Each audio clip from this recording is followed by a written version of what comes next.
All right, this is the Photograph as Contemporary Art, Chapter 2, where we dive into tableau photography about a narrative in a single image rather than a sequence of images. Some of these are taken out of context as single images out of a series of images, but also reiterate the point by themselves. So, in the beginning of Chapter 2, we are met with Jeff Walls with his two photos, Insomnia and Passerby. Passerby being the first image we encounter. And through this, we discover tableau photography as staged images that are supposed to come across as candid.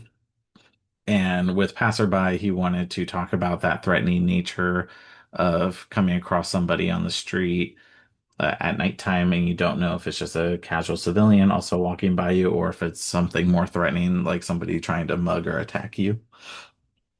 And he also uses the tree to symbolize that divide of safety and threatening light and dark.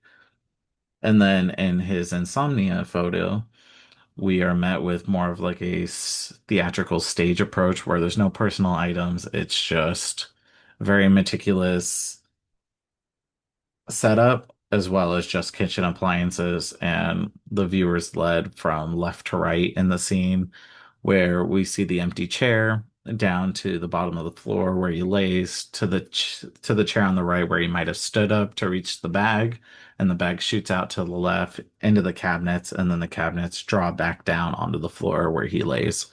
And as the viewer, we could just assume the restlessness he had and the actions he took to try and keep himself busy and try to tire himself out before resulting in laying on the floor and trying to fall asleep. So some of the themes we encounter in this chapter is how to approach tableau photography, how to utilize the photographic frame, using historical motifs and art history to convey a particular message, how to tell a story in a single image, and how to use tableau photography without a human presence. So when it comes to splitting the frame, we talk about Teresa Hubbard and Alexander Berkler, stripping 1998. In this, we can see two different environments. It could also just be the other end of the house. We could see the interior and exterior of the house, which could be reinforced by the planks in the window. So it creates that connection. But it also could read as a film strip where which was done with some paintings as well, where we talk about the past, present, and future, such as like the Garden of Eden, where we have the three different plates and talking about the evolution. And we also want to talk about the top, bottom, left, and right of an image and how we can utilize the four corners of an image effectively to add information for the viewer if we are just using a single image.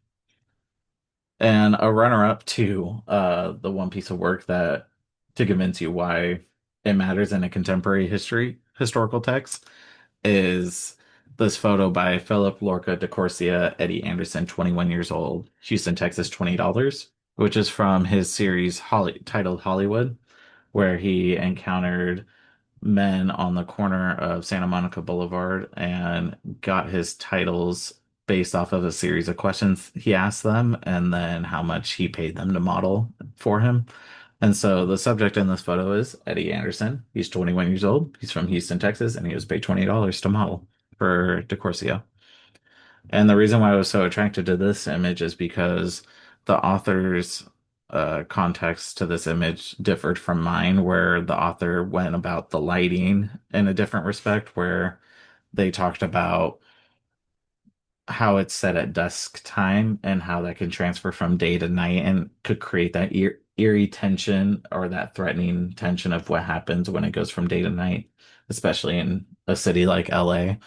But for me, I was more focused on the foreground lighting of the hamburger and that he's shirtless and that it's set in LA and how people in LA are known for moving there for an appetite, for an hunger, for their dreams, and how for him it's also separated by this window and we could see it. It's on the horizon, but like we still don't have it. And so I thought it contextualized the appetite for your dreams in a way.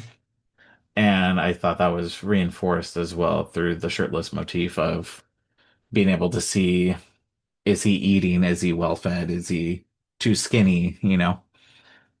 And then moving on, in this chapter, some of the technical, aesthetic, and conceptual approaches we find in tableau photography is stage photos that come across as candid, such as Jeff Walls, historical references to Renaissance paintings through posture and action, like where is it? Like Sam Taylor Wood and Tom Hunter, who utilize one of their models lying on a couch, Sam Taylor Wood's model lying on a couch, leaning over with his arms outstretched to talk about suicide. And then a director orchestrated like photograph approach, such as Gregory Crutzen in his Twilight series, with a female model lying in a body of water, symbolic to Ophelia.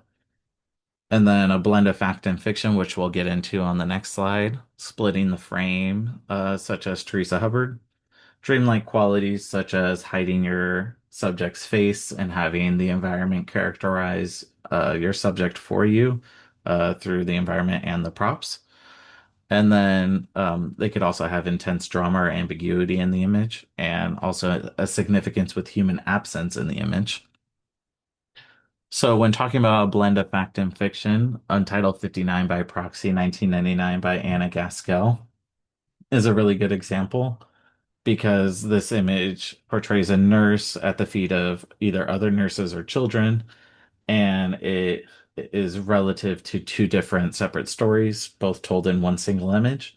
It refers to a Sally Salt character from Rudolph Raspi's Adventure of Baron Munchausen and Real Life Foundations on the True Story of Geneva Jones, which is about a pediatric nurse convicted of murdering her patients in 1984.